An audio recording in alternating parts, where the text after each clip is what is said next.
Hello everyone, আমি মৌসুমি আবার একটা নতুন ব্লগে তোমাদের সবাইকে ওয়েলকাম। তো বন্ধুরা দেখো, ঘুম থেকে উঠেই রান্নাবান্না বসিয়ে দিয়েছি। তো সকালবেলা বেশি কিছু রান্না করব না, যেহেতু বাড়িতে সবাই অসুস্থ। আর এই ওয়েদারটা দেখো, মানে এক পশলা বৃষ্টি হয়ে গেছে।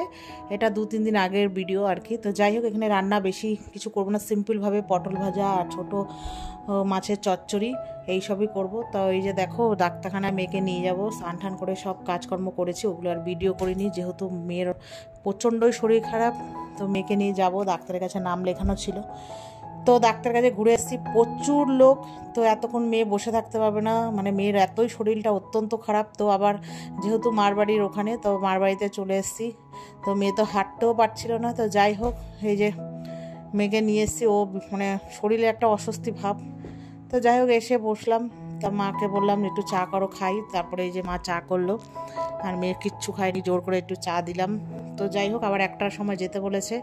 তো আবার গেছিলাম ডাক্তারের কাছে, নাম ঠাম যখন যেহেতু লেখানো ছিল, তো দেখি নাম চলে এসছে একটা সময়। তো ফোন করলাম আবার, তারপরে গিয়ে মেয়ে হাঁটতে পারছিল না, টোটো করে গেলাম।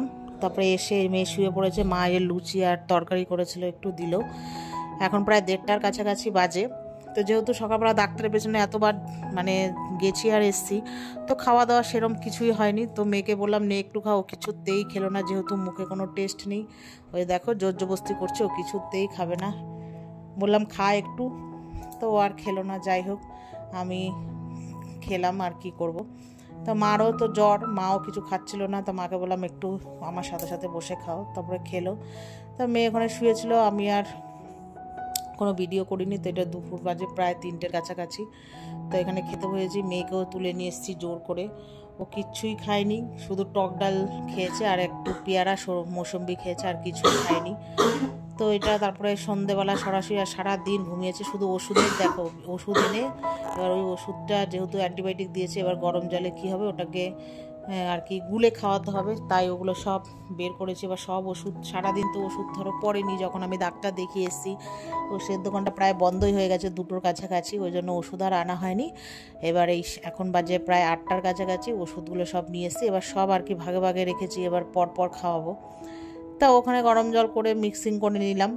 তারপরে মেয়ে একটু খিচুড়ি টাইপের খেতে চেয়েছিল, মানে ফেনা ভাত টাইপের, গোবিন্দভোগ চাল দিয়ে।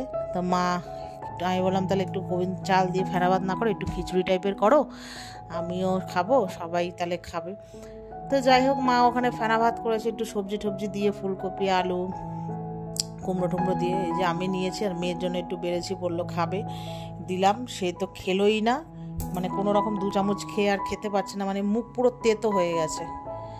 তার কি করব, ও তো খেতেই পারলো না, আমি খেলাম। আর হাজব্যান্ডের জন্য মানে নিয়ে খাবে হাজব্যান্ড, ওই জন্য হাজব্যান্ড নেটটা রেখে দিলাম। ও বললো আমি আর খাবো না, অফিস থেকে এসে বললো বাড়ি নিয়ে চলো, বাড়ি গিয়েই খাবো। তারপরে আমরা আর কি করব, মেয়েকে নিয়ে চলে আসলাম বাড়ি বন্ধুরা। আর এই পর্যন্ত